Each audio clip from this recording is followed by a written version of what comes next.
you're going to get to see different rigging methods for creature baits underwater, and I will post them side by side so you can see the subtle differences. I'm so glad I did this video. I too now have a new favorite way to rig a creature bait, and I didn't expect it. Creature baits have been around a long time now, and there are so many different designs and styles. It seems like every manufacturer has at least a few variations. Why? They are so versatile. I hope this footage helps you to decide what is best for your situation. I didn't even plan on making this video, and then I saw this. I was thinking about taking a trip to Clinton Lake, which isn't far from me, about an hour and a half. This area looked interesting to me, so I clicked on the 31 recorded tournament patterns for this arm, and look at this. What a perfect example of versatility. Creature bait, creature bait, creature bait, and in just about every cover or structure situation that you could think of for this particular lake. For example, bank grass. Look how perfect that looks. And I'll be honest, I've kind of limited my creature bait fishing to mainly Carolina rigs lately, but this got me to thinking. I don't think I have ever done a creature bait video. I decided to do this on different rigging methods.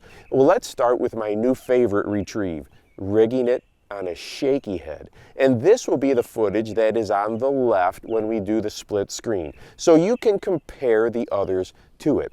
Now, as you can see, my lake bed through much of this body of water is disgusting. Lots of muck, slime, and other soft debris. I naturally like presentations that stand up off the bottom a bit to help visually clear this garbage, and the shaky head rigging does that perfectly.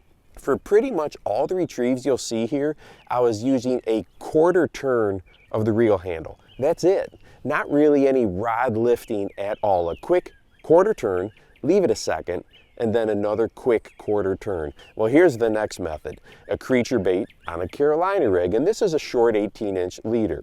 The bait scoots along the bottom nicely, and the same quarter turn retrieve is used here, but you can see the big difference in how the lure relates to the bottom.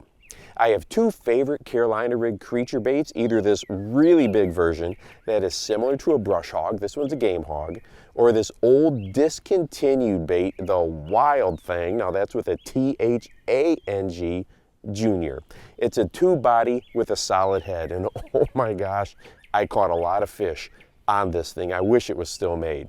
Now the next method on the right of your screen is the free rig. Now this creature bait is flat, but not nearly as wide as a traditional free rig bait. For this retrieve, I obviously did more rod lifting to get the free rig action we hope for. So while there is some weight and lure separation and lure glide, there isn't as much as there would be like on this bull flat. I wanted to show this one though because I have lots of friends that prefer to fish a free rig over a Texas rig when covering the bottom like this, no matter what the lure is. They have lots of confidence in it. Next, we have a creature bait on a Tokyo rig. I really like this as well, and this is back to the quarter turn of the reel handle presentation. Once again, for mucky and debris covered lake beds, the Tokyo rig helps to keep the lure clear of that stuff a little better. There are lots of ways you can rig the weights too, even putting two together to create a clacking sound if you like. Now here is the standard Texas rig, and I did both pegged and unpegged with the same quarter turn of the reel handle. We all know that this works and is hard to beat, especially if you're dropping it into brush or other nasty cover. It slides right through that stuff great. And if you're fishing that type of cover, the T-rig is probably the best choice. Now the next one is used as a jig trailer. Like the shaky head rigging method, this stands the creature bait up a little better and looks amazing.